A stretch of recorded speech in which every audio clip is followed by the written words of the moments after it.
Russia launched an attack on Ukraine and Kiev Thursday night, hitting cities and bases with airstrikes. Reports say that dozens of people in Ukraine were killed, just days before Joe Biden announced economic sanctions on Russia. We're implementing full blocking sanctions on two large Russian financial institutions, VEB and their military bank. We're implementing comprehensive sanctions on Russian sovereign debt. That means we've cut off Russia's government from Western financing. It can no longer raise money from the West and cannot trade in its new debt on our markets or European markets either. Chris, what good did that do? It's pathetic. His performance as president is pathetic. Putin is playing him like a violin.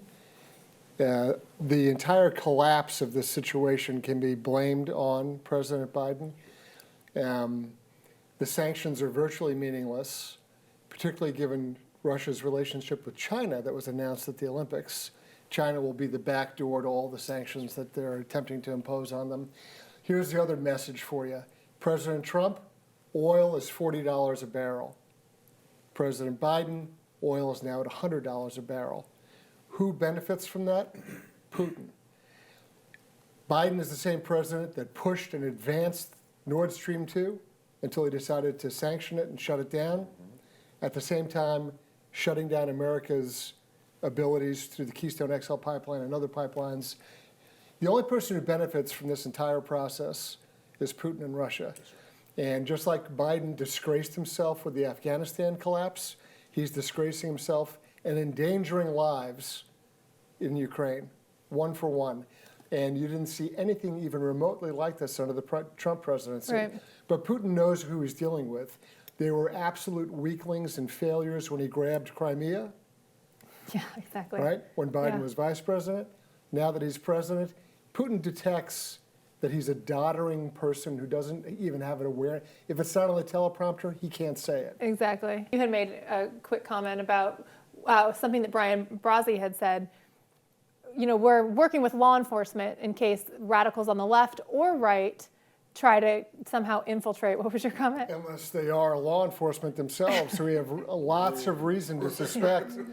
We have lots of legitimate reason to suspect federal law enforcement infiltration and attempts to subvert or in some way create straw man situations with recruitment of confidential human sources, with attempts to provoke certain actions. Same thing they did on January 6th. You cannot take any of this for granted. Wow, very interesting and terrifying idea. Judicial Watch announced that it filed a Freedom of Information Act lawsuit against the CIA seeking records of meetings and phone conversations between any CIA personnel and former Clinton campaign lawyer Michael Sussman. Chris, what could these records help reveal about the CIA's role in this? That is the burning question, and that's why we're suing to find out. We know that Michael Sussman has been indicted by John Durham. Sussman was essentially going around farming out dirt or trying to get interest in investigating then candidate Trump. It actually starts out with candidate Trump, then president-elect, and finally the Trump administration. He was running around trying to generate interest in this Russia hoax that's now been disproved so many times. And so we know that Sussman was farming out or trying to sell this line to the FBI, but also to the CIA. And who is Michael Sussman and why is his role so interesting in the story? So he's a former attorney of Perkins Coie law firm, but that's the law firm representing Hillary Clinton. So you have Hillary Clinton's campaign attorney running around with this phony Russia story, trying to sell it both to the FBI and the CIA. You have very willing people in both organizations. You know, you've got the whole Comey-Strzok page where you can go on the litany of FBI people. But likewise, over at the CIA, you've got him, you know, talking to the guy who I consider to be, you know, questionably, if he's even sane, John Brennan, and his CIA, peddling this Russia hoax story. And he's been indicted because he's been claiming, or he had claimed that, you know, he was only just trying to offer helpful, you know, concerns that he might have about, and in fact, look, he billed for it.